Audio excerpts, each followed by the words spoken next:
You are listening to the USDN on the DSPN.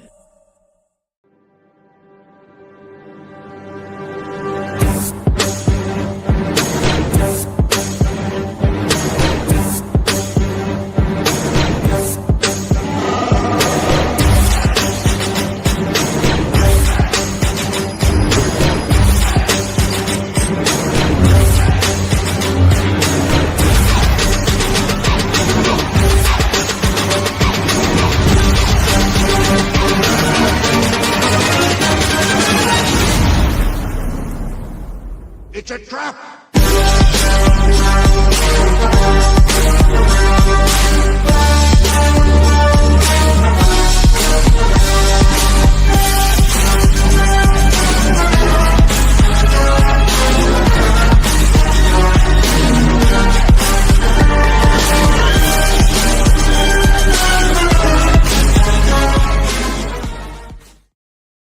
What is up, everybody, and welcome to the United States Department of Nerds, where we are for the people, by the people, and of the people.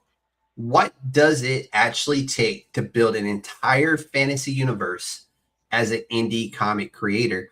Not just one issue, not just one arc, a full world.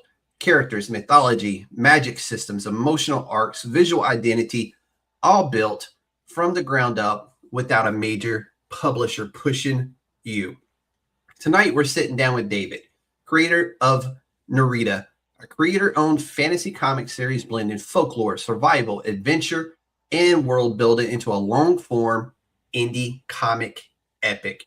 From Kickstarter to building a planned 9-part fantasy saga, we're diving deep into the realities of creating indie fantasy comics in today's industry.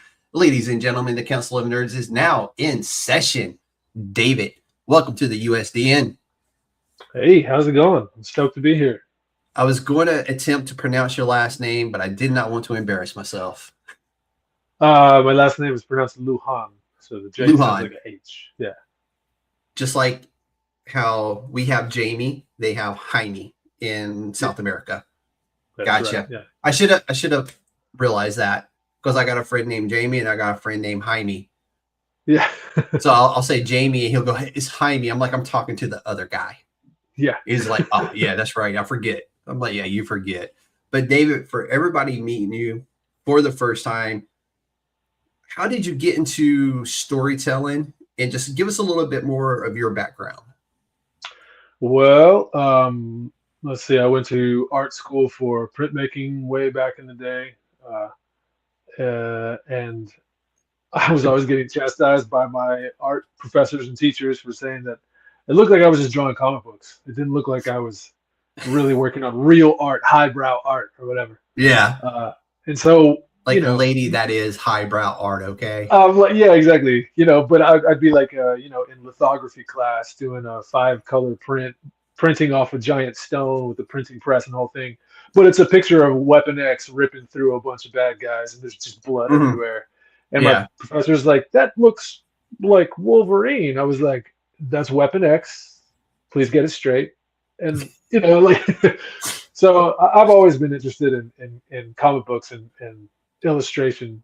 The idea of telling stories kind of came a little bit later, I guess, around 2019, 2020. I decided to really delve into writing stories. And from that, a lot of my friends who read my stories were like, "Hey, these read like comic books.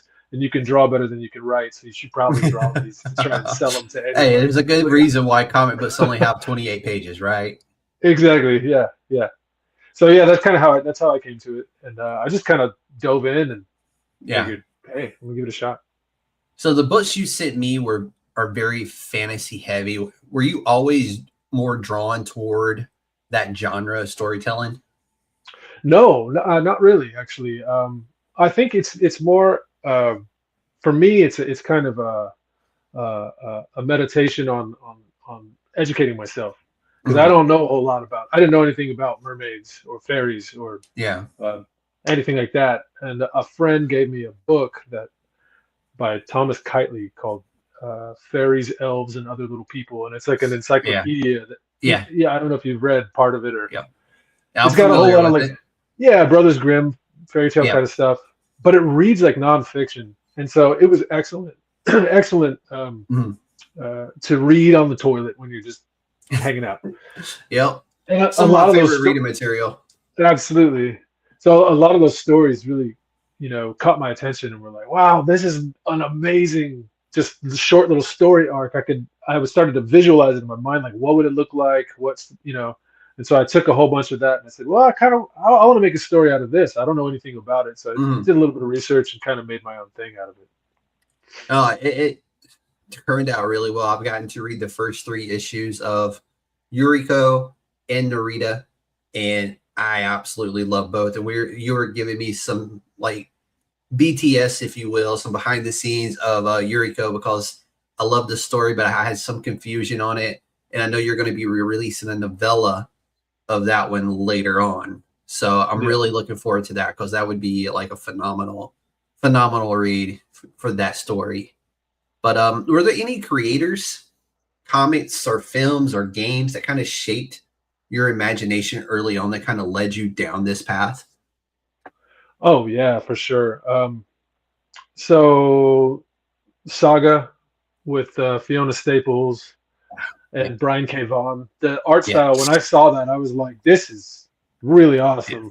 And I instantly started picking and choosing things that I really liked, from the way it was put together to the way the pacing of the story to the episodic nature of it. Yeah. The cliffhangers that are created and all of that stuff. Before that, Why the Last Man, I read a little bit of, but I never got like super heavy into it. That one was really good too. I don't think the TV series really did it justice. No, I didn't. I wanted it to so bad. I did too. I'm gonna watch it no matter what, and then they canceled it halfway through. I was like, "What? This is crazy." But that is what it is. I've always been a big fan of Mark Miller's stuff, Frank Miller's stuff. I think my kind of holy grail are like, I have like this trifecta. That's my top 3 of all time comic books. Yeah. Batman Year One with David Mazzucchelli and Frank Miller. Akira by Katsuhiro Otomo, and Nausicaa and the Valley of the Wind by Miyazaki. And those 3 I can amazing. Yeah, I can always go back to them and find different ways to pace a story, how to set up a page, how to do all that kind of, you know what I mean? So yeah, no, Saga is really good, and if you want another one's very episodic like that, like the really good story arcs, is Monstrous. Is really good, and fantastic writer and art team on that one as well. And I do tend to like those. I didn't get into Saga right away. I wasn't collecting when it first started, so I've been going back and getting the trade paperbacks for that one. And just whenever I'm like, it's on the shelf, he's having a sale, let me go ahead and grab the next volume of that. Yeah. They're on what? Issue 50 I don't know where or something like that. I don't know where they are now. Yeah, they put out a compendium not that long ago, and I was like, whoa, I didn't realize it made it that far, Yeah. Well, I mean, now they're dropping trade paperbacks after like 4 or 5 issues. So it just depends on the publisher and the writer and when they want to do it. But absolutely. So you begin your journey as an artist first, correct? Yeah. Then you became the storytelling came after the fact. Which one of those aspects do you really find yourself drawn more to? I actually really, really enjoy writing. I enjoy setting things up and pacing things, and I feel like the puppet master when I'm doing that. Yeah. But it's fun when I'm drawing the thing that I wrote, because then I get to manipulate myself, if that makes any kind of sense at all. Oh, 100%. Yeah. So, I really actually enjoy the writing aspect of it. It also goes really fast for me, because I have like all the cheat codes, right? I know exactly what it's going to look like. I know exactly what it's going to, how to illustrate the thing that I'm writing. So I don't have to spend a ton of time trying to, expound on what the imagery is that I'm writing on the page for myself. I've never written a script for somebody else to draw, so I don't know what that would be. But you and for anybody out there wondering, he does do the art and the story, correct? Yes, for Yeah. both of these series. Yeah. I've done artwork for other people, a bunch Yeah. of other comic books, and that's a whole different beast. But for Mhm. these two, Yuriko and Nerida, yeah, I wrote them and illustrated them. So. Yeah. So I mean, you have that luxury of not having to pay anybody but yourself. Yeah, yeah, yeah, exactly. All us normal writers are always jealous of the writers who can do both. Yeah, well, my wife likes it when I'm drawing for other people instead of drawing for myself because my comics don't sell as well as other people's comics do. It's So, wild, right? yeah. But was there something in particular that kind of pushed you toward indie comics specifically? Man, I didn't really know anything about indie comics, and again, it was this whole like process of discovering something new and Mhm. learning about it. I came across a sort of consortium, you could say, of indie comic creators called Lesser Known Comics. Mhm. Real nice guys, and I said, "Hey, you guys say that you're a publisher. Would you publish my comic book?" And they're like, "Sure." It turns out it's a bunch of knuckleheads just like me, and we were all kind of bouncing ideas off It's each other, always a which bunch of knuckleheads, man. exactly that, and I that was kind of me cutting my teeth on what the indie comic world Yeah. is, and it's great because it's so much freer than working with publishers, which I've worked with some publishers before, and Mhm. that's a thing, but it's not the same thing as the community of working with or just being involved in the indie comic. So did you ever think you would chase the mainstream, or were you like, once you learned about indie comics, were you like, this is for me, and you were like, I'm just not going to chase the mainstream? Honestly, I just haven't had time to chase the mainstream because I've Mhm. been so busy. Like as soon as I put out Yuriko, I got asked to draw comic books by other people, and I was like, "Whoa, people want to pay me to draw time traveling ninjas? Yeah, oh, okay." And so, yeah, I started working on You stuff, can't and say then no to time traveling ninjas. You just can't yeah, say no to that. yeah, exactly, yeah. I'm like, that sounds pretty cool, interdimensional like witches living in New Orleans, just like fun Mhm. stuff. I'm like, how can I say no? And these people are willing to pay me to do it. So I think that I actually do want to at some point in time submit some of my pages to whatever the big two or Image Comics and say, hey, Yeah. I don't know, you know what I mean? Yeah. Because I don't know what that's like, and I'd like that experience. But so So far, if you just their website will tell you exactly what it is that they want. They want to see press yeah, kits. That's the biggest reason why. I remember before we went live, we were talking about press kits, written pages, colored pages, yeah, your ink stage. They want to see like a little bit of everything, depending on the publisher. But yeah. yeah, if you go to any of the big places, there's a link on their site that will walk you through the process. Yeah, and like I said, I really haven't had time because I've been so busy working on stuff. Yeah, And I'm that's like, hey, never a bad thing, right? exactly, yeah, yeah, yeah. I figure I don't know if it can get any better than this. The only thing that I could see is in lieu of playing the game, right? If I somehow ended up being able to work on a portion of a part of Absolute Batman, and that was in my credit, all of a sudden when you go to a Yeah, Comic Con, then suddenly people want to come to your table and they're like, "Oh, yeah. you also draw naked vampires? That's cool." You know what I mean? Mhm. So Yeah, everybody wants a piece of absolute Batman in the absolute universe, and I'm just over here like, eh. yeah, I haven't read any of it actually. There's been certain covers from artists that I like in particularly that I'm like, yeah, I'm going to grab that cover, and that's it. Yeah, Yeah, I'll put it like this: issue 20 of Absolute Batman just came out. They've already released, I think, 1 or 2 trade paperbacks for it, and I'm just like, I love the concept of what they're doing with the Absolute Universe. So more power to them. It's probably made DC more money than any of their other properties has over the last 5 years. So yeah. more power to them. But let's dive in and talk about Nerida. That's the Okay. latest book that you just released. Can you tell everybody what that book is about? Because I really enjoyed this book. Nerida centers around a young mermaid who gets trapped on land. She loses her mermaid's cloak or silk, if you will. I use all of the mermaid kind of lore and mythology very loosely in this story. She loses her mermaid's cloak, which means she cannot return home onto the sea. So she's searching for it, and she ends up getting embroiled with the warring kingdoms of men very, very fast, and things go pear-shaped, out of control pretty quickly. So Really freaking quickly. I was like blown away by issue 1 because everything was like boom, boom, and she was in the shit. I was like, oh, wow, that was really, really fast. And then it paced out really well after that.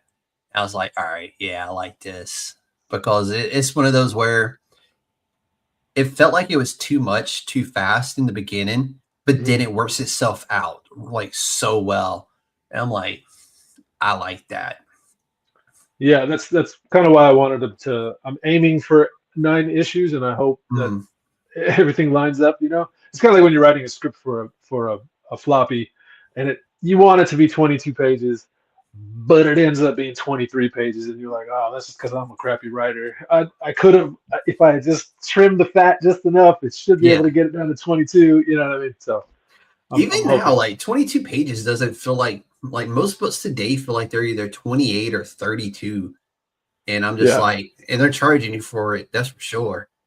Like $5.99 an issue for most books today, even the ones with only 22 pages. So yeah, it's getting to be a hard business.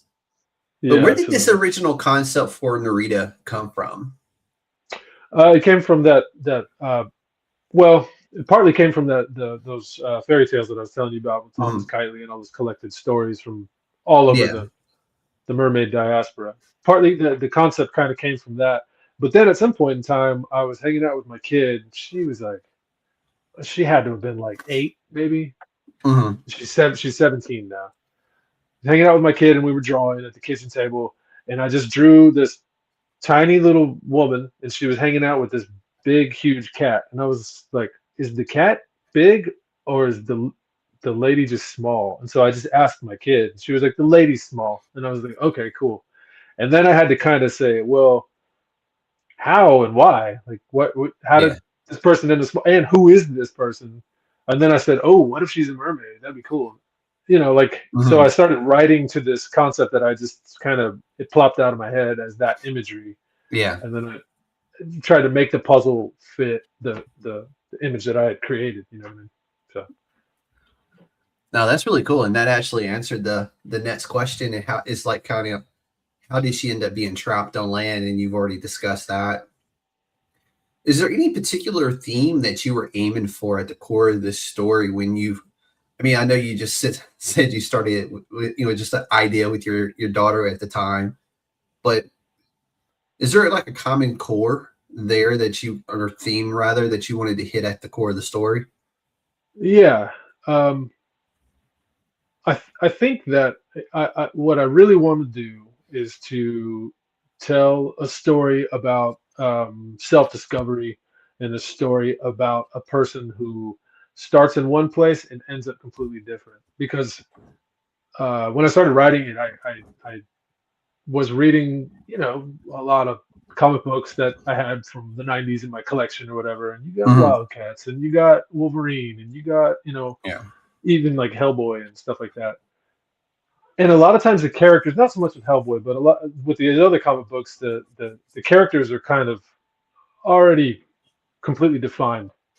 You know what I mean? Spartan, the leader of the Wildcats, is Spartan, the leader of the Wildcats. You don't get to see him develop as a person or as a character and then change for better or worse, right? Or be affected by everything that's around him. So I really wanted to write a story centering around a character that starts maybe sort of naive and then changes as she goes, learns things about the world, but also learns things about herself as she moves through. You know what I mean? So no, I'm digging it, man. I really enjoy like just that folklore of it and kind of how she is like a normal human being, or not human being, but mermaid, and then she gets shrunken down. It's just like a really cool way of like, I know you read the fantasy, like the the monsters and the fairies and the mermaids, like basically it's a encyclopedia of that stuff, right? It is written like it's nonfiction, but written as or I'm sorry, it's fiction, but it's written as it's nonfiction. And you really are hitting the themes of that book so well with like there's this whole other tiny universe in our universe. And I thought that was just like the coolest concept and then you had the falcon and the cat and the Native American tribe that was also small. You had a goblin. I think it was a goblin, right? Yeah, there's a little nod who lives in the farmer's shack. I thought all those things were just like these cool little like epic fantasy thing, but it's set into our world. Yeah. You know, I was like, this is so cool. And but yeah, do you find like we're sitting here talking about all these really cool themes, but how did you balance like how did you come to it? Like as we mentioned that it was a very action packed in issue 1, not to a point where it was overwhelming, but just like it starts with the bang and it kind of then it gets to this really nice pace. And how did you find like the balance between the fantasy of it and the emotional storytelling of it? Because there is a very emotional story being told here with the mermaid. That's a good question.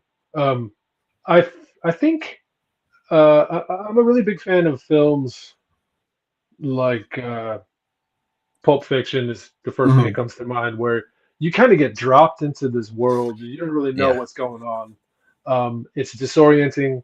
But then you start to discover things and you start realizing that there are backstories to all these characters and they behave the way they behave because X, Y, and Z happened to them at some point in time. And those slow burn reveals or non-reveals where you have no idea why so-and-so acted the way he did or she did. And those things kind of keep you guessing and keep you interested in the story. I think that I don't know. I've just been in my mind working on these characters that just live in my head.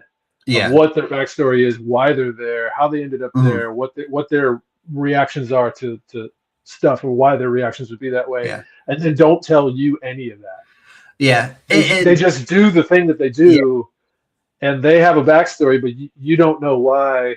But you do it in a way where you can do the context clues and kind of like see where the character is coming from, because there's a witch.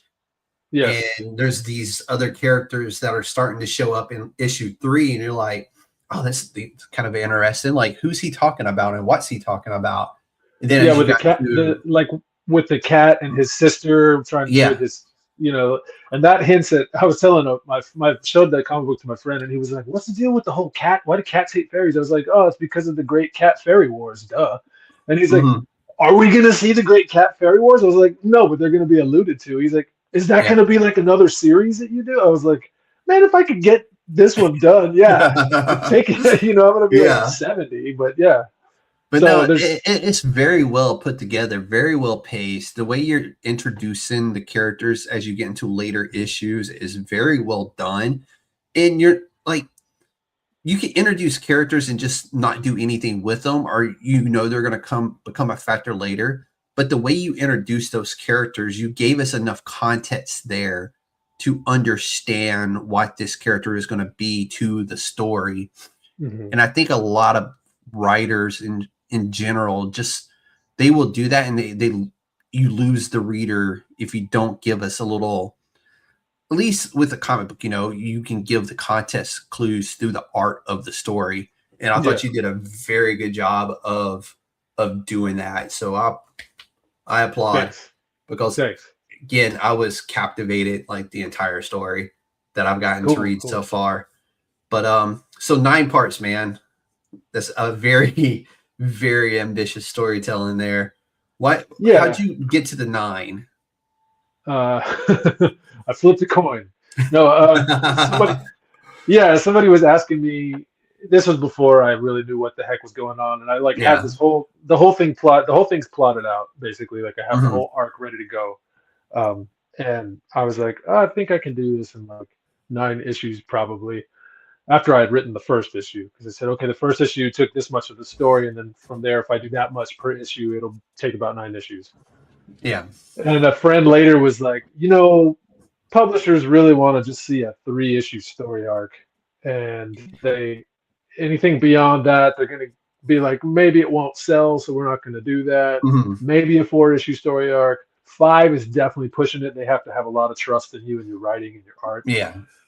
I didn't know that at the time. There's a lot of things I didn't know about writing comics when I first started. So I've learned so much since then, and I'm still kind of stuck on the 9 number because it's a nice round number.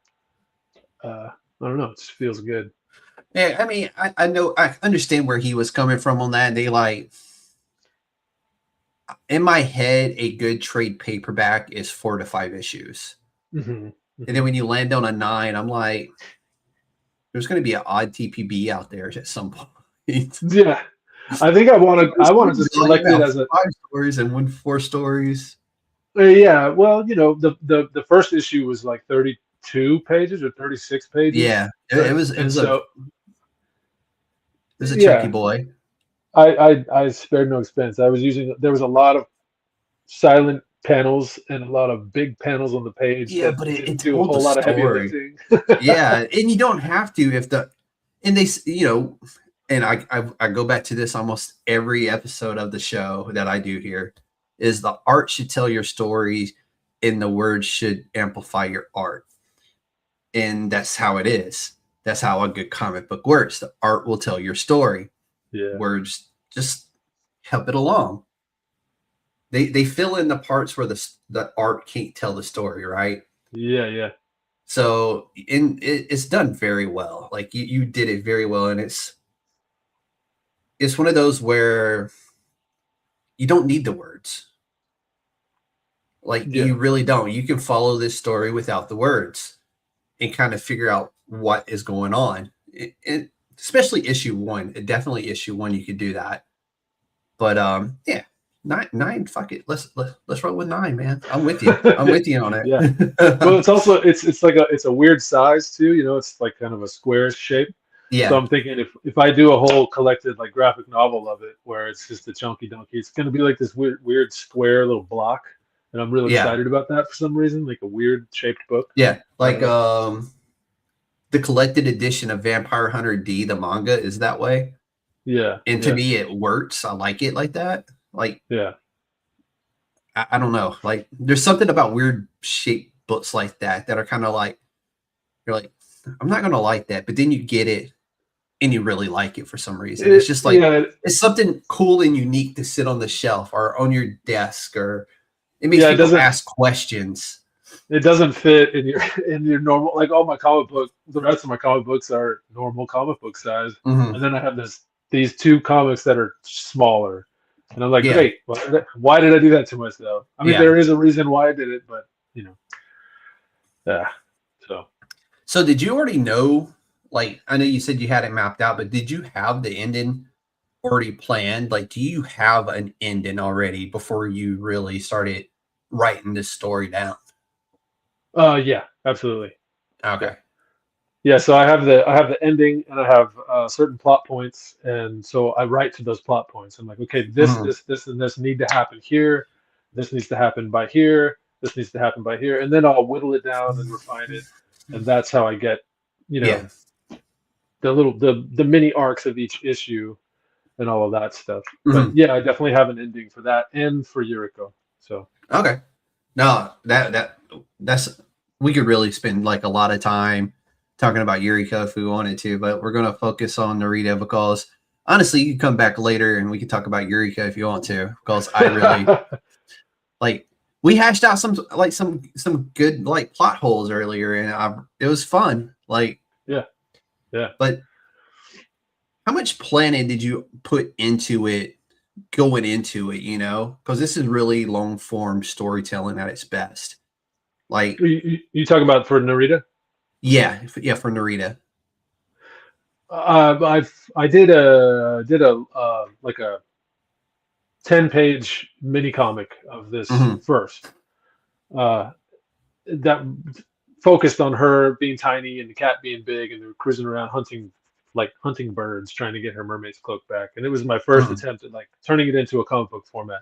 And man, I was just winging it. I had my big old pieces of bristolboard, and I was like, okay, this page is gonna look like blah blah blah blah. And I didn't plot it out. I didn't script it. I didn't do anything, and it was just like not that good. And so from there, I backtracked, and I started, and I started doing a lot of research. Like, what do other people's scripts look like? Okay, well, how does how did he translate that from this script for Daredevil 239 to the page? How did it go from the script to the page? What did he do? Okay, interesting. And so then I decided, okay, let me redo this. So I basically rebooted the series, and I've got like 5 or 6 issues completely finished. That no one's ever seen, or one person has seen, because he hit me up before I ever did a Kickstarter, before I ever printed anything, and he was like, if you just send me Xerox copies of this, I'll pay you for them. And I was like, okay. So some dude just Venmo'd me some money, and I just sent him some copies of these books, and they were tiny. They were like itty bitty, and he's the only person that has them. I don't even think I have copies of those original books anymore. Like, that's actually kind of cool that there's that one out there like that. But no, it like when I first started writing down, like actually putting pen to actual paper on the comic book that I plan to write later, it was like I have no idea what I'm doing. I'm just jotting down all my ideas and kind of things I want to do in the story. Like, I still don't have a whole lot of the names plotted out yet of what I want to name certain characters. I know what the characters are. I just don't know names for those characters yet. And it's one of those where I had no real idea, like you. Like, I don't know what to do I don't know how scripts work. I don't know any of that. So I was like, I finally got my hands on one. You can Google anything, or you can go to Reddit and get anything. And as I'm reading it, I'm like, it's basically almost like a movie script, right? Yeah, it's like a screenplay. Like a screenplay. And I was like, oh, shit. I'm like, all right, cool. I just got to be as descriptive as possible and give all the details I want, and just basically word for word regurgitate what's in my head into a paper in a chronological order that makes sense. And then give it to my artist, who can then like, hey, dude, we're doing too much. Let's start, hammering out certain things. And but no, it is really cool learning about all that. So I know exactly how you feel when it felt like when you figure it out for the first time, like, oh shit, that's what this actually looks like. That's how it goes from here to here to the shelf. And it's like this really cool process. Like, some people skip some steps in between, and I think that's kind of cool too. Like, everybody does something a little bit differently, and everybody's going to give you almost a different answer that's exactly the same. They just do it a little differently, And I still think that's one of the coolest things out there. And so we were just talking about the evolution of the story. Like, how much has actually changed from when you first sit down with the idea of this story to where it is now? Because the concept still sounds like it's the same, but the story is probably kind of morphed itself. Yeah, I had no clear villain, really. I had no clear reason for the villain to be behaving the way he did. I had no reason for her mermaid's cloak to get stolen. I had nothing to go on, and none of it made any sense. So it's morphed a lot. Like, I came up with all those reasons. Yeah. Right. I came up with all of that stuff, and all the impetus for people, and all the backstory, and all the drama, and all that kind of stuff. How much of that I'm going to put into the story that you, the viewer, gets to read is to be determined, right? Yeah. Because I feel like sometimes people don't need an explanation. Then you end up in the Star Wars Episode 3 type situation, and you're like, dude, you're just telling me what you did. Why'd you do that? Just do the thing, So that's what I'm avoiding, right? I'm avoiding current Lucas films and trying to be more along the lines of a Kurosawa film, where people have motivations and impetus that are maybe beyond the viewer and never really explained. Yeah. And So, it's got multiple antagonists in this story, and some die off really quickly. Some you can tell are going to be there for a while. And that's what I really enjoyed when I read those 3 issues is you can kind of be like when you first meet the first antagonist who originally stole the cloak, right? You're like, this little fucking weasel is going to get killed. Like, you just kind of know, like, this dude is going to get killed, and sure as shit, right? Yeah. But then there's the other ones that kind of come up, whether they're meant to be, they're not the actual antagonists, but they're the antagonists of the moment, right? And you kind of get that feeling like, yeah, this is like this may become like a protagonist, rather than being the antagonist right now. So you can kind of see how characters are going to like do their thing, but you don't really like, it's not as obvious. Yeah. Well, so you actually have to use some reasoning and some actual thinking to kind of be like, oh, okay, I can kind of see where this is going. Maybe. I really like the idea in writing to be able to manipulate characters where some characters are not just all good, and characters are not all bad. Right. So they might do something unexpected, something that is a really terrible idea to do. It's like, no, please don't do that. Oh God. But that's something that adds tension to the story. Or somebody that you think is altruistic and a good person or a good character, like their personality is heroic and all that stuff.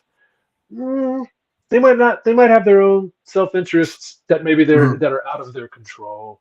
Or they've got hang-ups from the past, or so. Like I said, the cat fairy war. Like, you think this cat is helping her out, but is he really helping her out? Like, is he her friend, or is he just trying to trade her for something that he wants, and then he's just gonna eat her later? You don't really know, because nobody really understands cats, dude. Cats will, man. If I died right now and my cat was here, he'd fucking eat my face. All 3 of them would not hesitate. Not hesitate. No. So, but, yeah, I know exactly how you feel about cats because I got 3 of them, and I fall down and they run over to freaking laugh at you. Yeah, they're like, "Is he dead yet? Can we eat his face yet?" You're like, "Leave me alone, stop!" Like they intentionally run under my feet as I'm trying to walk down the stairs. I'm like, "Oh, you're just trying to expedite this process. I see what we're doing here." Yeah. But what do you think? Like what's the hardest part of maintaining that continuity and the momentum of the story?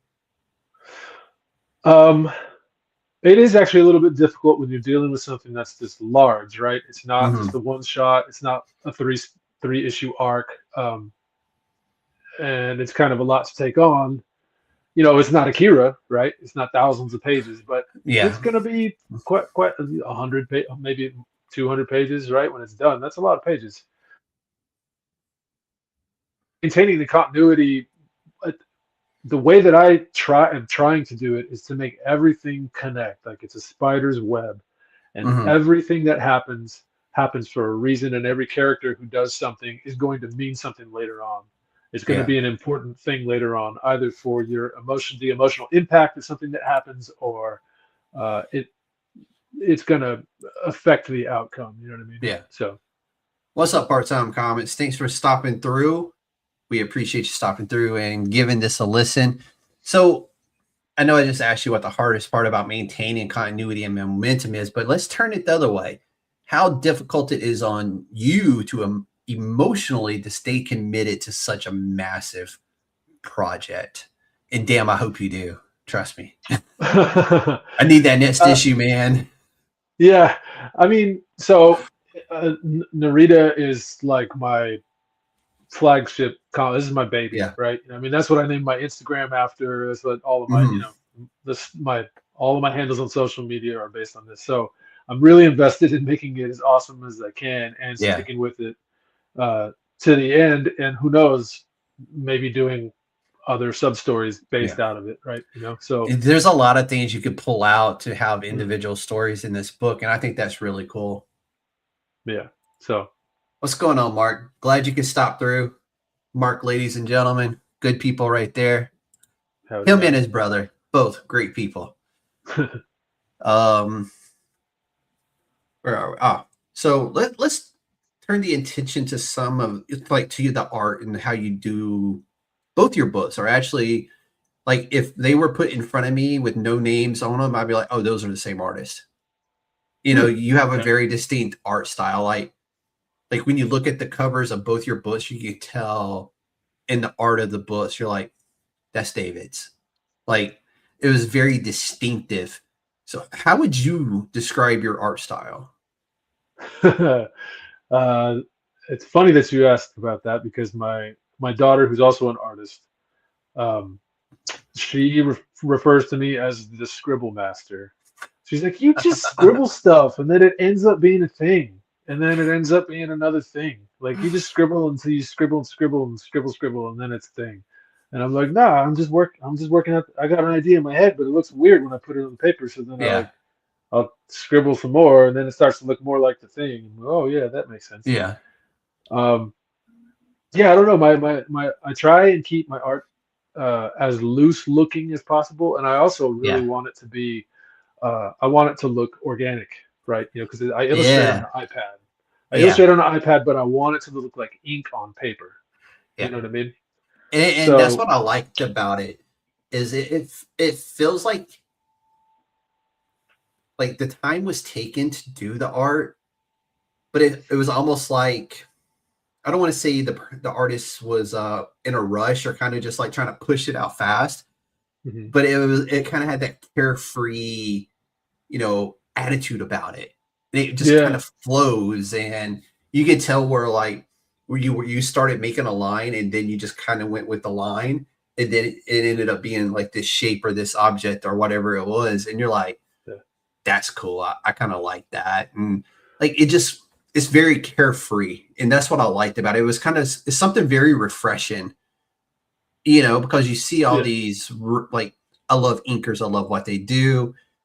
And, like, the inks weren't heavy in this. Like, you know, you could tell it's just very carefree artwork that it works for the kind of stories you're telling. Yeah, yeah. You know?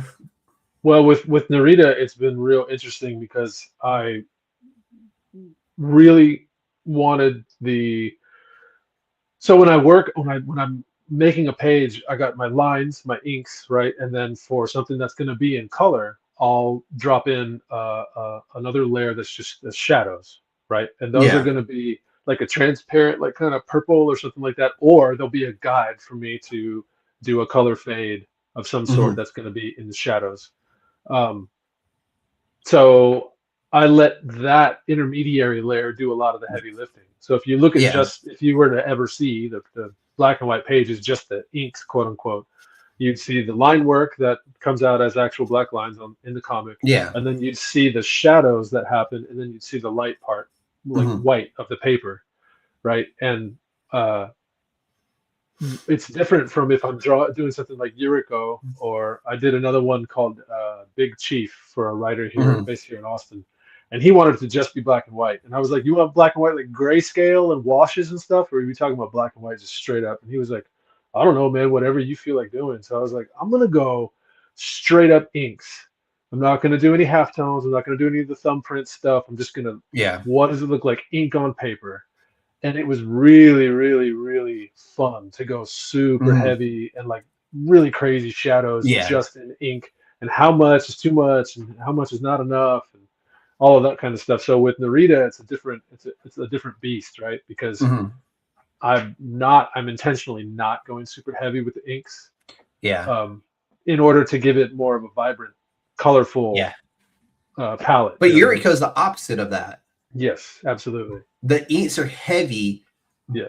But it works for the story because it's they're both fantasy-esque stories, but very different stories. Yeah. And the heavier inks on Yuriko works so well.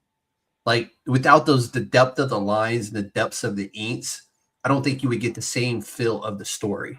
No, it would feel different. It wouldn't feel like the right tone for the story. So no, exactly. And so like the way that I'm putting together and doing the art and imagery and the color and everything for Nerida is, I feel like hopefully fits the the vibe of the story that I'm telling, right? You know, you got fairies 100%. and mermaids, and you know, but at the same time, you throw in like really colorful scenes of people getting their guts ripped out. You know what I mean? It feels the abstract is the word I'm thinking in my head when I think of Nerida. It's like you got those abstract parts where she's in the water in the beginning, and like there's certain scenes that are very abstract feeling, and you're like, damn, this works, man. And I don't know if it's because it's a fantasy epic that it works so well that way, but it just works for the story. Thanks. Thank you. So big ups, David, because I'm loving it, man. And it's one of those where you never know, like how, like I get sent a lot of stuff, and you never know. Yeah. And then you get into this, like you may not care too much for some artwork or something, but then you get to the story, and then the story makes the art work, and then you fall in love with the art because the story makes the art work. And you're like, fuck yeah, that's what I'm talking about. Make me like it. Yeah, and that's what the hardest part, right? Is how do you make the reader like it? Yeah, absolutely. I think it's much harder to get the reader interested in a story that's great that doesn't have artwork that catches you right away. It's so much harder to do that. Like I said, I lean on my strengths because I can draw better than I can write. So I'm like, hey, it works. Hey, if it works, it works, right? Yeah. If it works, it works. Yeah, exactly. It's crazy that you say it because yes, that is the case in this, but it just works. Like it's not overly done. It's not intended to be perverse or anything like that. It just works for the story. So it's kind of cool in that regards. Yeah. But were there any artists in particular that kind of inspired the way you visually tell stories? Oh man. Yeah, like David Mazzucchelli, definitely Mike Mignola. His paneling just blows my mind. Anytime I'm working on a page and I'm like, what? I'll get a script and somebody sends me and they're like, this is going to have 9 panels. And I'm like, 9 panels on one page? Come on. And then I'll open up, you know, a BPRD or I'll open up a voice, something or other. Yeah. And I'll just find a page that flows really well, that's not overcrowded. And I'll be like 1, 2, 3, 4, 5, 6, 7, 8, 9, 10, 11 panels on one page. Yeah. He did it. He made it work. Yeah. And it just, so stuff like that is very, very inspiring to me. And I like the challenge now of that kind of stuff. Oh, that's definitely a challenge. Yeah. Because that's at that point there's no gutters. Yeah, there's no gutters, there's no nothing. You're just using that entire page for what it was meant to be. Yeah, exactly. And I'm a fan of that. I could care less if there's gutters or any of that other shit. Just fucking there's a whole page there. Use it for what it was intended to be used for. So gutters and page pacing too. Those are two things that are very, very intentional for both of my comic books. Like Yuriko is on a 6-panel grid, and I can combine the panels into sections if I want to. Or it was very manga-esque. Yes, yeah. Was that done intentionally? I know we're kind of bouncing between these two stories, but that's this. Now that you said it that way, I was like, it kind of feels almost like a manga when you read it. Yeah, it feels. I wanted it to feel like an old school manga. Yes, it's not bombastic. It's not My Hero Academia by any stretch of the imagination. But it's the same thing with Nerida, right? You have these heavy white gutters on all the panels, and they rarely get broken, right? They'll get broken for like a full page splash or something like that. Yeah.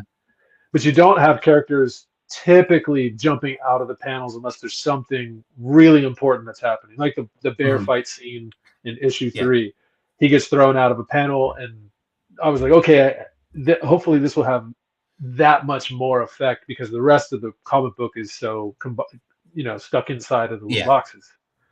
So I try and use it for that effect, and that came from James Herron. You ever read Rumble or he worked on PRD? Yeah, he did the first 5 issues or 10 issues of Rumble with John Arcudi, I think. And he the way he sets up his pages and the way he utilizes breaking out of panels just blows my mind. You know, when he wants a panel to be quiet, when he wants a page to be quiet and creepy, he'll put tons of detail. He'll keep everybody in their box, and you're following along meticulously, right? When he wants something to happen quickly, it's bombastic, it's crazy, things are jumping out at you, things are breaking out of the boxes. So I really, really love the way that gets utilized sometimes in comic books. And I feel like it's not utilized enough, or it's utilized too often in some comics, My Hero Academia being one of them, where every page is like, blah, blah, blah, blah, blah, blah. Yeah, well, it works for MHA though. Yes, well, you're on the same team as my daughter for sure. That's because I've only ever seen it because my daughter like has the run, and so I would like when she first got into it, I didn't know what the hell it was, and then I was like, oh, it's just a miniature comic book from Japan, cool. And then I started, never really read it, but I like to look at the art, and I was like, oh, this is kind of neat. I like how they do this, and MHA was just one of those that kind of stuck out to me because it did just, I don't want to say it's art regurgitated on a page, but it's a lot going on. A lot of little details, little intricacies that you have to kind of hold the book up to your face and just kind of like, and you're not reading it, like, you're just studying the art and seeing what all is going on and what are all like, because if you have it here, you like, I kind of feel like if you hold it too far away, you're not going to get all the little details. So you got to bring it just a little bit closer to get like, oh, look at that, It's almost like you need like a viewfinder, right? Like if you get a little cardboard cutout and you can just over the page, like, now I can see this. Exactly. Because there's so much going on, and like the guy who draws it is just so good at those little intricate details that if you don't pay attention to them, you're going to completely overlook them. And we're talking about like the blood and the guts and the cuts and the scrapes and that kind of stuff. He does very well. And the dude who does Chainsaw Man is the same way. Yeah, I like that. I can't remember if it's a dude or a lady. I think it's a dude. She brought my kiddo brought home a few of those from school. And was like, hey, I got some Chainsaw Man. I was like, ooh. Chainsaw Man had me, man. I really enjoyed it. Genji is my dude, man. But how important is color and atmosphere when creating like fantasy comics like you're doing? Oh, I'd say it's very important. As a matter of fact, I have a color palette that's man, I should have taken the screenshot and sent it to you because it's you can do it later. Because I really like the way the colors are done on Nerida. It's like the same color palette, but it's the way it's mixed with the tones and everything just works so well. Well, you can tell it's a theme throughout the book, Yeah. Well, I wanted to. So in book 2, it takes place a lot during the daytime. So it's the same colors that I was using, but then you manipulate them differently because all of a sudden you have warm tones affecting those colors, right? As opposed to cool tones affecting the colors. When she comes out of the water, it's all dark purple, blues. Yeah. There's all these gray tones and weird things like that, and it's meant to be a little bit creepy. And then during the daytime, it's like this bright forest, blah blah blah. Yeah. And then issue 3 goes back to nighttime again. And so changing the transition between day and night is something that I've been super interested in. In comic books. What's his name? Sean Phillips. And Ed Brubaker. They were always doing cool stuff. They did a run called the Fade Out that's set in Hollywood in the 30s or something like that. And it's all, murder and intrigue and like their books always are, right? Yeah. The coloring on it was amazing because it was they would change the warmth and the coolness of the scenes based on if it was daytime or nighttime. Yeah. And creepy, like horrible stuff is happening at night, and then people are just on set like yucking it up during the day. So it really changed the atmosphere, night and day, literally night and day. It was awesome. It was so good. When I read that, I was like, ooh, I want to try and use that. So that's what I've been trying to go for in terms of the atmosphere of using color. It's working, man. It's working. Whatever you're doing, man, it definitely works. So I don't know if you've ever done superhero comics before. Do you think fantasy is harder to draw than like a standard like superhero comic would be? Oh, I mean, yes and no. I think yes, because and my kid again gets really upset about this. I rarely do character sheets, so I have no idea Mhm. what these characters' costumes are, which is why Yeah. my two main characters are just naked ladies. They don't. I mean, like she's struggling to So get he's clothes. saying that Like, they're not bad. It doesn't yeah. like he says the way he says it is like, but yes, they are, but it's not gratuitous in that way. No, no. Well, I try not to be anyway. But I'm really bad at costumes, right? So fantasy Yeah. is all about cool costumes, and where does that set you in kind of a time-based period thing, and da da da da da da. Whereas with superheroes, it's kind of like you're basically drawing a naked person and you paint on some super suit, and then they got ripped abs, but they're purple, Yeah. right? Yeah. You know what I mean? That's so in that aspect, it's a little bit easier because I can draw the human form all day long, and then just paint them yellow, and all of a sudden it's whoever. Yeah. You know what I mean? Yeah. So there's that, and also the thing with superhero comic books is superhero comic books tend to take place. And this is the opposite argument. Superhero comic books tend to take place in an urban environment, Mhm. usually like a modern like Metropolis, Gotham, Yeah. wherever. So you have to draw an urban environment, which is like a nightmarish scenario for me, right? Yeah. It's like the least fun thing to do to draw a building. Like I could draw that house over there, but it's Mhm. not going to be fun. Dude, Whereas I know if people they're who draw urban environments, like that's one of they're really good at it. And yeah, then you find out later, they're like, oh, they just have those. It's the same buildings, just recycled to some degree because they just keep those buildings like, and they just like yep. duplicate and they just pull it like, There are so many cheat codes. I've been watching. I yeah, sometimes fall into a rabbit hole with cheat codes, how to draw yeah, buildings, make them look in yeah, perspective and stuff. And I'm like, oh yeah, duh. Like why yeah. did I just do that? But so when you're drawing, It's like cool. It's like it's when you start learning how they do it, then yeah, you're like, oh, that's how they do it. And then you're like, damn, that's still fucking impressive though. yeah, Because you fooled me. Yeah, yeah, yeah. like because you still have to know how the perception of it is, and like, Uh-huh, oh yeah, they're uh-huh. looking at it from this direction. You're going to see a whole new side of this building. So they're still putting in a lot of effort Yeah, yeah. into it. So it's kind of wild, like, oh, it's a cheat code, but at the same time, like, it's still a lot of work and skill that went into that. So I did a comic book called Dusk Witch about a young priestess, I guess, who uh, lives in New Orleans, and she's trying to keep the monsters of the Dusk realm at bay from breaking into our universe. Mhm. But she lives in New Orleans, and so I needed to make the comic book look like it was set in New Orleans. And I've been there a million times. I used to go as a kid It's one of my with my favorite dad. places to go.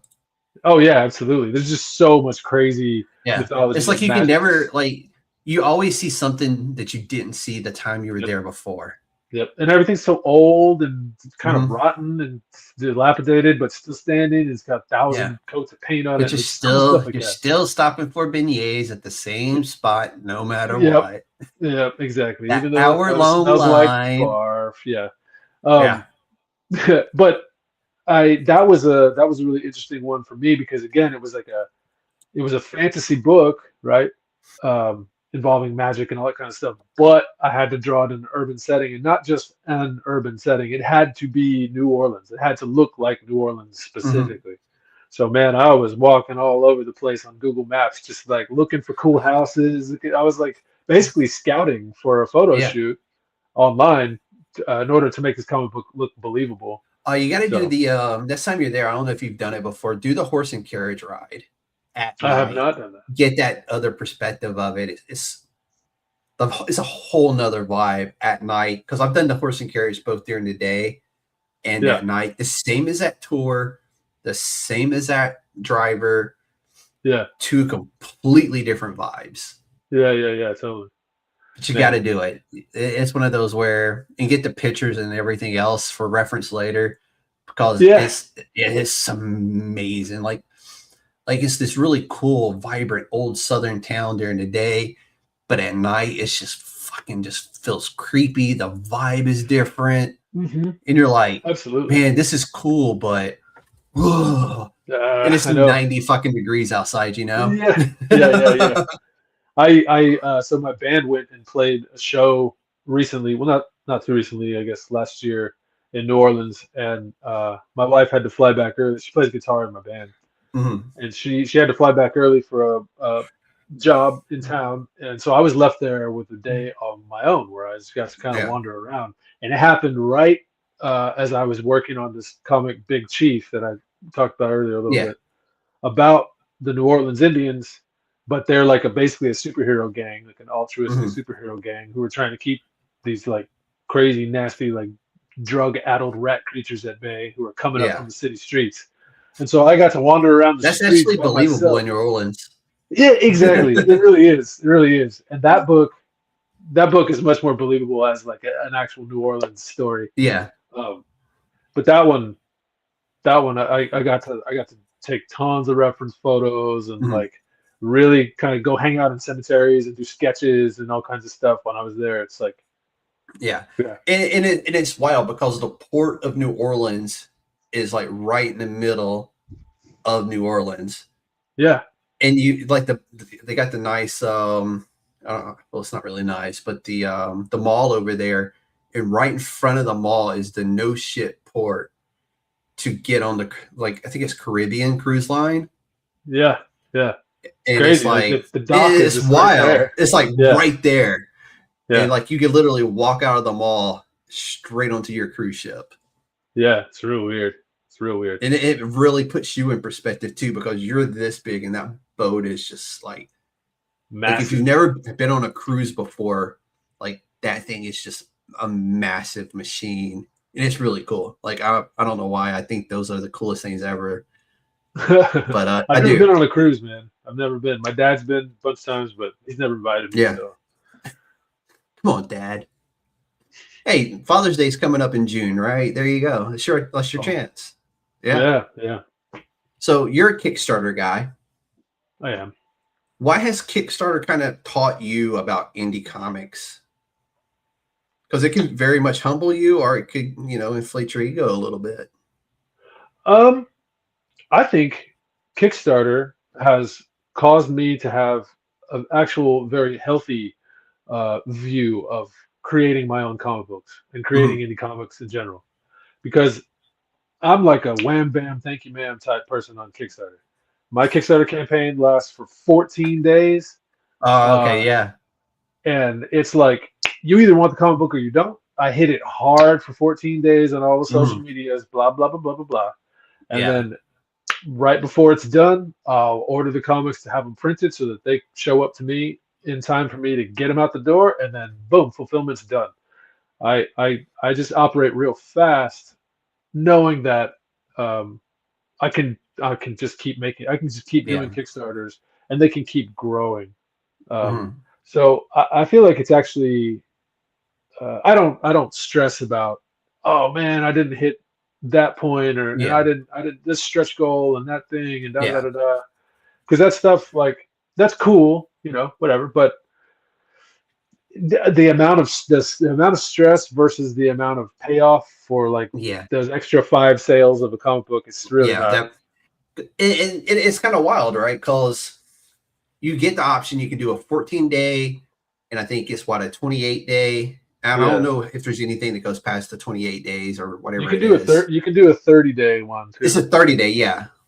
And like you kind of, like, depending on who's on the show, it goes both ways, right? You're like one of the few that do like, hey, I'm a 14-day type of guy. Boom, out the door, done. Yeah. And there's some people who are like, I need that full 30 days to get, to the point I want to be at. Yeah. Some people are just very overly ambitious in what they're expecting. Yeah. And I hate to see those, like, where you're like, they're just trying too much at one time, or it's only like their second Kickstarter or something like that. And they're just like, oh, the first one went really well. The second one's going to do better. I've learned my lessons. Like, no, you're not done learning lessons. sophomore slump. You got more to learn. Yeah. Like you got overly ambitious on this one. So the way I see it is, and I have other friends who are in the indie comic scene who do this too. It's like, you do a Kickstarter. It's book number 1. Hopefully it sells a whole bunch. That's awesome. People love issue 1. Then you do issue 2. It doesn't sell as much, but you throw issue 1 in there. Yeah. So people like this last campaign for issue 3, the majority of the fulfillment that I did was actually for people who got the tier that was all 3 books because they had never heard of the series at all. So I end up doing that a lot. Like because obviously I have a podcast about indie comics, and what usually ends up happening is when the next time that Kickstarter comes back around, in case I missed it, like in this case, yeah, I did read them, but I'm very much a physical copy type of person. But the next time it comes around, though, it's going to be like, okay, now there's 4 books. I need all 4 books because I like to have my hands on all 4 books. I'm a physical collector, and you like I follow the person, right? You follow your artist or your creators on Kickstarter. That way, you're just automatically like, boom, hey, David just get off a new Kickstarter, and you're like, oh, which one? Because I'm familiar with your books, and I can be like, oh yeah, maybe not that one. I'll circle back when the next issue of Nerida comes out or the next issue of Yuriko comes out. Absolutely, I had this time around. I had a lot of backers who actually had missed issue 2 but got issue 1, and then I somehow fell off their radar for whatever reason. But then I got back onto their radar when issue 3 came out, and they were like, "Oh, cool! All right, I don't know how I missed number 2, but I want to get both of those. Get caught up to the series again.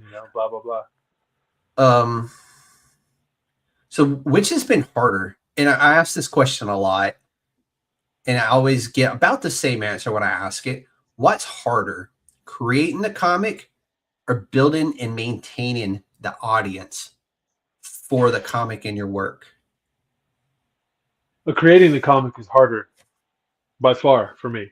I do something that's called I do what's called social media crunches every morning. I get on, I log on, I follow people. I've shed some followers that aren't interested in me. I try and go through and like see what's going on and give away a bunch of likes to some people. Respond to any comments. I get it done in like the first 30 minutes of the morning. And then that's my afternoons. Yeah, right. Like I go to my normal job. I come home. I'm like, okay, I know I just released these clips on social media or to my YouTube. So now let me go push those clips over to my other social medias. Yep. And then I admit, like I'm working on fixing this, and this is one of those things where I come back from the vacation reinvigorated. Like I want to do different things and do more things from a social media standpoint that I'm going to start doing when I come back.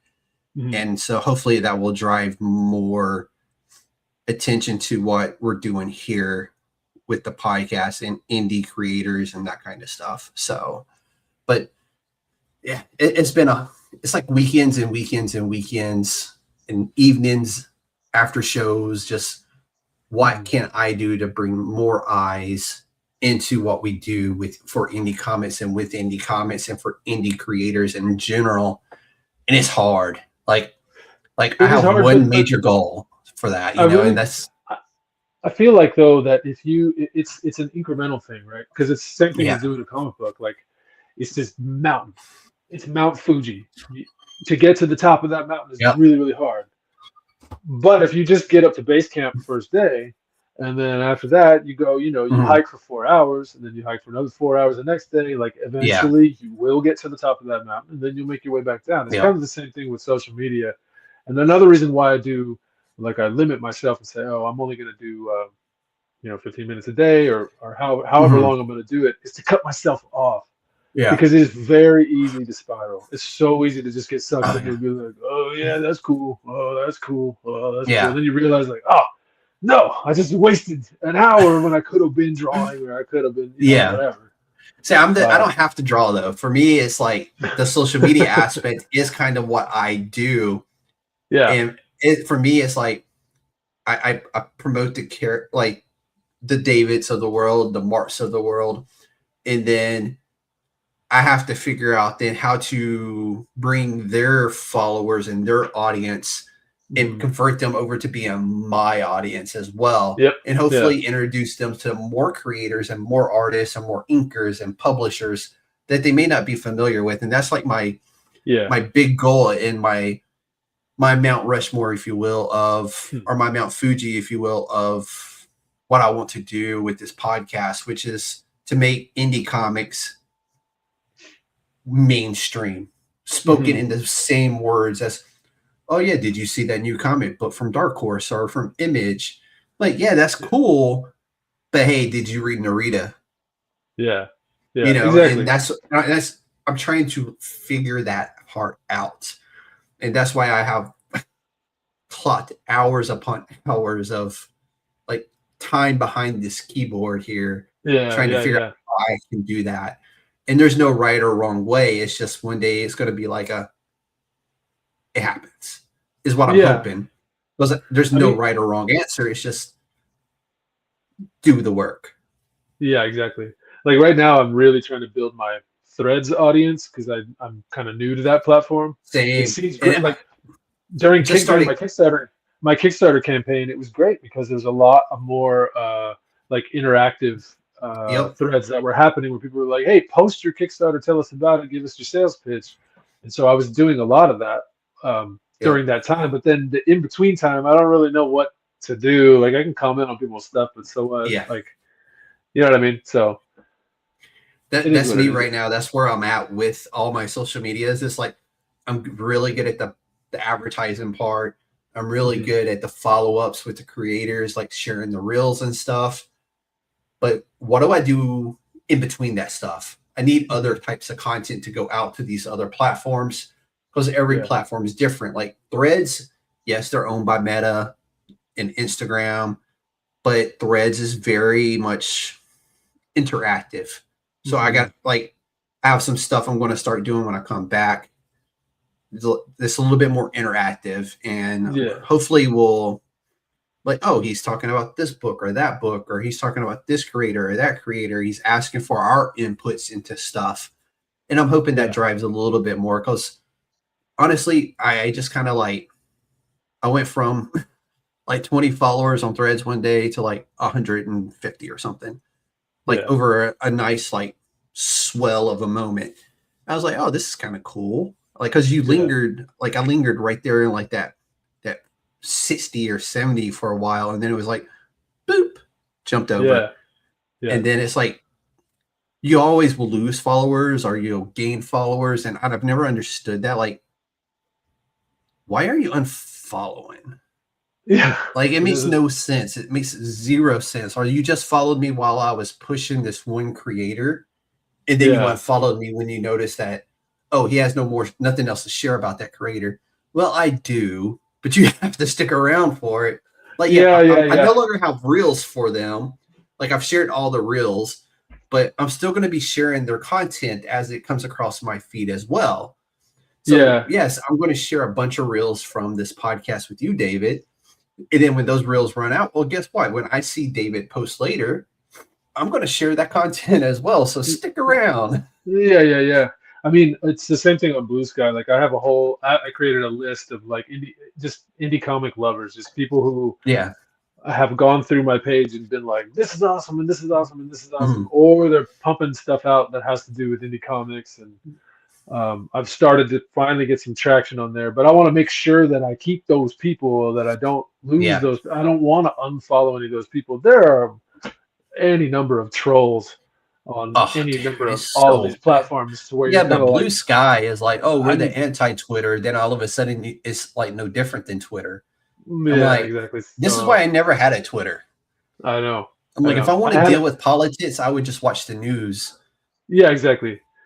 So I mean, for Blue Sky, for example, I logged in the real world on my computer and like put in a bunch of keywords that were going to be blocked. So anybody who mentions anything about the Supreme Court or the Senate or anything political at all is like, nope. I literally only want comic book content only.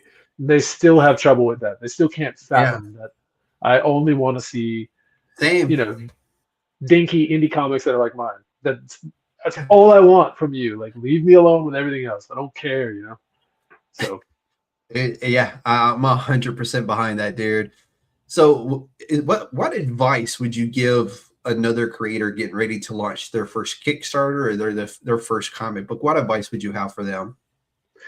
I would have a little checklist. So you would want to put up 6 pages, maybe the first 6 pages, maybe not, just a scattershot of pages on a platform like Global Comics or something like that, or Webtoon, wherever somebody can go and check it out for free. If I may, Comics.one is a great option. Okay.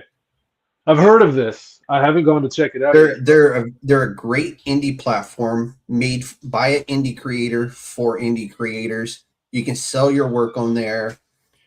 You can say, for instance, if you no longer have print copies of your comic book, you can work with them and you can have your book printed. Like print on demand? Like print on demand. Like if I wanted to order a copy of Nerida and you were on Comics.one, I could order issue number 3 of Nerida, 1 copy. They're going to print that 1 copy and send it straight to my house. Wow, that's crazy. I'm gonna have to look and they're working that. with several different, printing companies to make that happen for you. So I really like them. Like, I've not put my name behind any of these other ones. And that's not saying they're not good or they're not credible sources, because they very much are.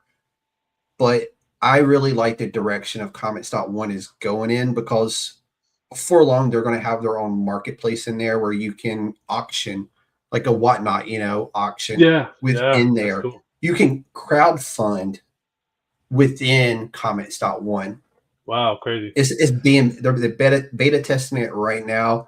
I think that we just closed the first 2 crowdfunding campaigns in there, and I think they both funded. So cool. That's awesome. That's I really like them.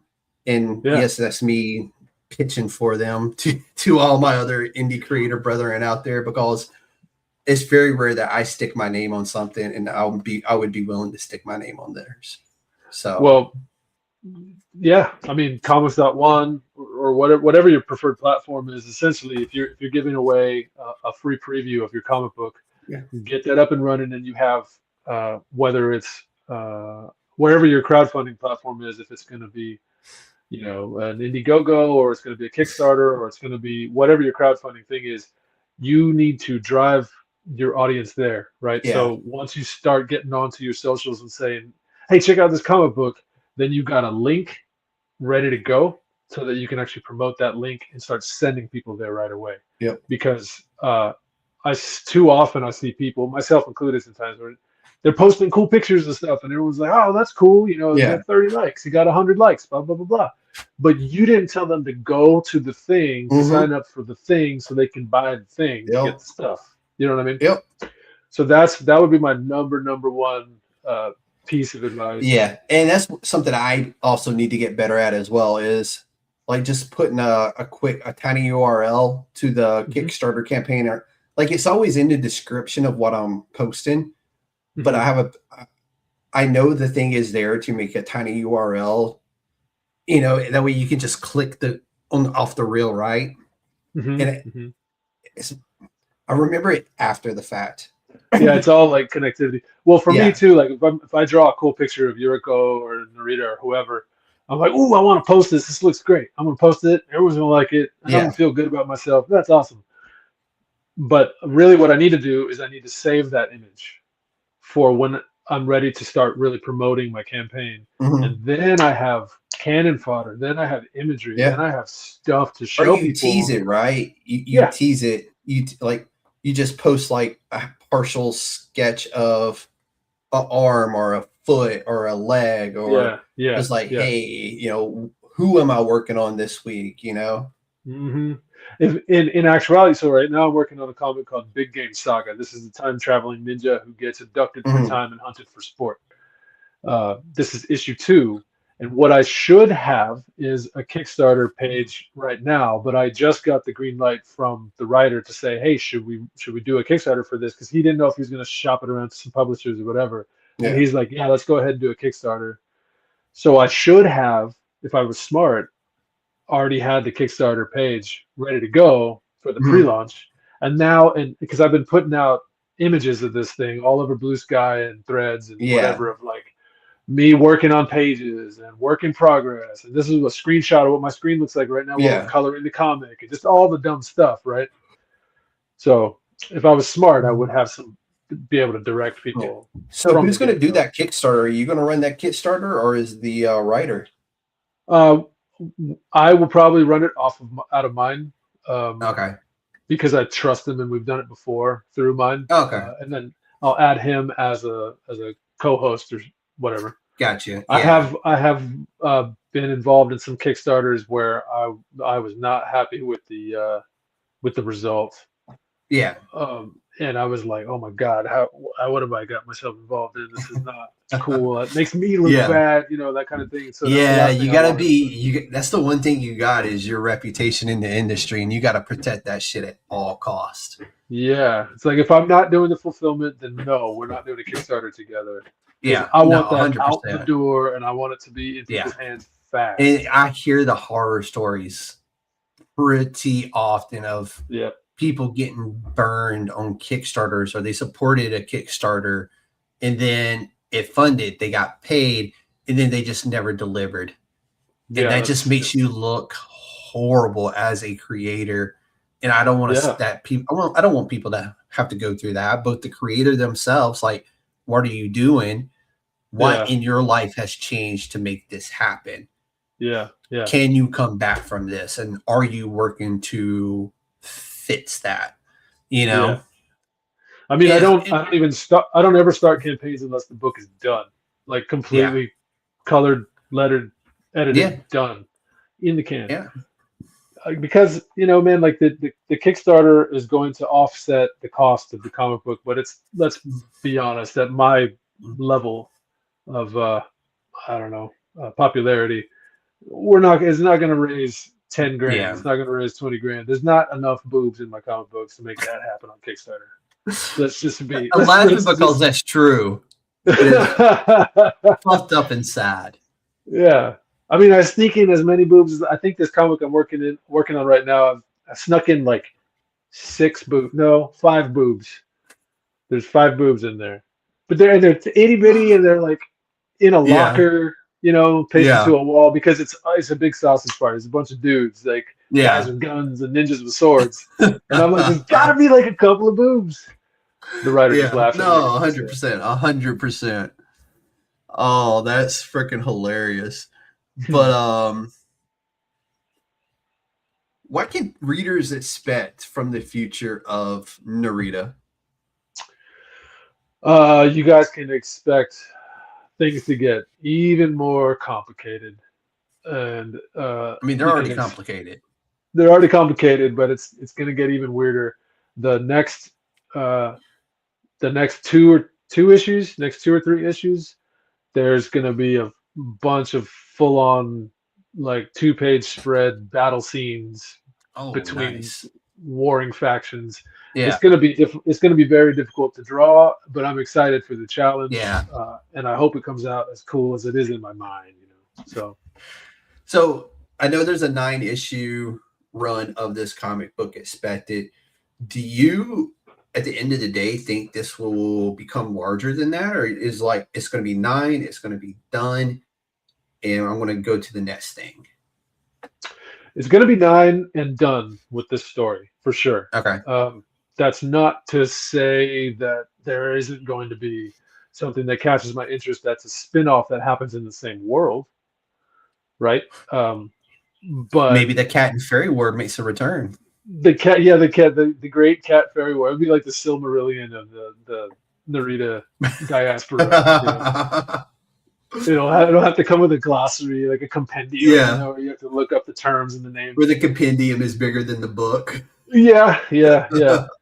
People get this tome and there's only 20 pages of comic and the rest of it's like, let me explain what's happening, I'm not that good at lore. There's not enough in there in my brain. But Yeah. the actual Nerida arc, I think, is going to be done at 9. But that's not to say that more stuff won't happen in this world. So Yeah. No, I like it, man. I like it. And the fact that you just compared it to Lord of the Rings is awesome. There's no comparison. Hey, you're the one that said I'm it, man. way down here. So when readers finish Nerida, whether it be next year or the year after, when you round out these 9 issues, what do you want them to remember the most about Nerida? Ooh. It can't be boobs. Well, that's probably what they're going to... I really want them to remember her costumes, Yeah. What do I want them to remember? I don't know, man. I want them to... I honestly want them to remember the final battle scene that happens between the wizard and the rest of the parties involved. Mm-hmm. Because in my mind, that is like this weird apex moment. That visually, hopefully, will look pretty cool. But yeah, I don't know. That's a good question, man. I don't know what people are going to take away from it. Hopefully, they're going to take away that you told a story that, with as few words as possible, with amazing artwork, that just worked together very, very well. And it went to show that you can tell a good story without the words, or with as little words as possible. Yeah, this is true. Yeah, because that's what I'm taking away, because I really like it that way. My script pages have very few words. It's funny. It's like and then a blank page for me to draw out, sketch out the idea of what I want it to be. So. But it works so well for this type of story. But David, before I let you go, you have to tell everybody where they can find you and your works at. So NeridaComic.com is my website where you can go, buy comics from me directly if you want to. I'm also on Instagram, Blue Sky, and Threads, and it's just at Nerida Comic. And yeah, that's pretty much the best way to get a hold of me. And all those he just mentioned are down in the description of this show right now. If you want to check those out, I highly recommend you do so. And while you're there, hit the website, pick up a couple of these books, because you will not be disappointed with either Nerida or Yuriko, and I will put the seal of approval on both those books. But David, I want to say a huge thank you to you for joining us tonight and giving us a deeper look into both Nerida and Yuriko and what those worlds are going to become. It's really cool. I thoroughly enjoyed both of those stories. I can't thank you enough for sending those over to me to have a look at and to read. But for everybody else out there, make sure you support indie creators, support creator-owned storytelling, and check out Nerida yourself across David's social medias. Make sure you like, follow, and share, because this has been the USDN Podcast, where indie comics come to life. Ladies and gentlemen, the Council of Nerds is now adjourned. Y'all be safe out there. Adios.